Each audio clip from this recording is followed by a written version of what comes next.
സംസ്ഥാനത്തെ കർഷകരുടെ പ്രശ്നങ്ങൾ കാണാനോ അവരുടെ ആവശ്യങ്ങൾ നടപ്പാക്കാനോ ശ്രമിക്കാത്ത ഈ സർക്കാരിനെ എന്തിന്റെ അടിസ്ഥാനത്തിലാണ് ജനകീയ സർക്കാർ എന്ന് വിളിക്കേണ്ടത്? കേരളത്തിൽ റബ്ബർ മേഖലയിൽ തൊഴിൽ ചെയ്തു ജീവിക്കുന്ന സാധാരണക്കാർ ഒരുപാടുണ്ട്. അവർക്കൊരു കൈത്താങ്ങ് സർക്കാരിന്റെ ഉത്തരവാദിത്തമാണ്. പ്രഖ്യാപനങ്ങളിൽ ഒതുക്കി നിർത്തേണ്ടതല്ല കാര്യങ്ങൾ. 2023 ബജറ്റിൽ റബ്ബർ കർഷകർക്ക് ആശ്വാസ പ്രഖ്യാപനമൊക്കെ ഉണ്ടായിരുന്നു. റബ്ബർ സബ്സിഡിക്കുള്ള വിഹിതം 600 കോടിയായി ഉയർത്തിയതായിട്ടാണ് ധനമന്ത്രി KN ബാലഗോപാൽ പ്രഖ്യാപിച്ചിരുന്നത്.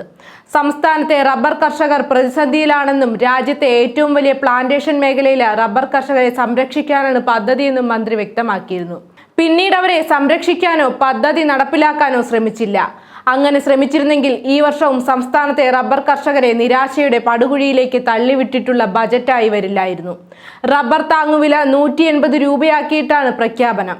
അതേസമയം നിലവിൽ കിലോയ്ക്ക് 170 രൂപയാണെന്നും 10 രൂപ കൂട്ടിയിട്ട് എന്തു കാര്യമെന്നും മോൻസ് ജോസഫ് ചോദിച്ചു.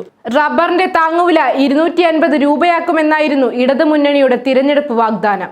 അവിടെ നിന്ന് മനസ്സിലാക്കാം, വാഗ്ദാനങ്ങളിൽ മാത്രം ഒതുങ്ങി നിൽക്കുന്ന അല്ലെങ്കിൽ സാധാരണക്കാരെ പറഞ്ഞു പറ്റിക്കുന്ന സഖാക്കളാണ് നിലവിൽ നിലനിൽക്കുന്നത്.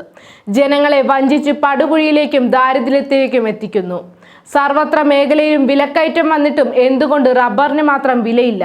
ടൂറിസം മേഖലയ്ക്കും ആർഭാടങ്ങൾക്കും ആഘോഷങ്ങൾക്കും പ്രഖ്യാപനങ്ങൾ നടത്തുന്ന ബജറ്റ് ജനങ്ങൾക്ക് യാതൊരു പ്രയോജനവുമില്ലാത്തതാണ്. റബ്ബർ മേഖലയെ ആശ്രയിച്ച് കഴിയുന്നവർ പ്രയാസത്തിലാണ്. വിലയിടിവ് ബാധിച്ചതോടെ ചെറുകിട തോട്ടങ്ങളിലെ വെട്ട് നിർത്തുന്നു. ലാറ്റക്സിന്റെ വില കുത്തനെ ഇടിഞ്ഞതോടെ ഷീറ്റ് ഉൽപാദനത്തിലേക്ക് തിരിച്ചുവരാനുള്ള ശ്രമം നടത്തിയ വൻകിട തോട്ടങ്ങൾ അത് ഉപേക്ഷിക്കാനുള്ള തീരുമാനത്തിലും. വിലയില്ലാത്തതിനാൽ പല തോട്ടങ്ങളിലും പാലെടുപ്പ് നിർത്തി. വെട്ടുന്ന മരങ്ങളുടെ എണ്ണവും കുറച്ചു. പ്രതിസന്ധിയിലായതിൽ വൻ തോട്ടങ്ങളിലും വെട്ടുനിർത്തിയ സാഹചര്യത്തിലെത്തും. ഇത് തൊഴിലാളികളെയും ബാധിക്കുന്നതാണ്. തൊഴിലാളികൾ മറ്റു തൊഴിലുകളിലേക്ക് മാറുന്നതും കർഷകരെ ബാധിക്കും. ഉയർന്ന വിലയിൽ നിന്നപ്പോൾ എടുത്ത തോട്ടങ്ങളിൽ നിന്നും ഇപ്പോൾ ആവശ്യമായ വരുമാനം ലഭിക്കുന്നില്ല. വില ഉയർന്നെങ്കിൽ മാത്രമേ പിടിച്ചു നിൽക്കാനാകൂ എന്ന അവസ്ഥയിലാണ്. വെറും 10 രൂപ മാത്രമായി ഉയർത്തിയിട്ടുള്ള ബജറ്റ് ഉയർത്തിക്കൊണ്ടുവന്നത്. കർഷകരോടുള്ള സർക്കാരിന്റെ അവഗണന ഇനിയും മാറിയിട്ടില്ല എന്നതിന് ഉദാഹരണമായി ഇതിനെ കണക്കാക്കേണ്ടിയിരിക്കുന്നു.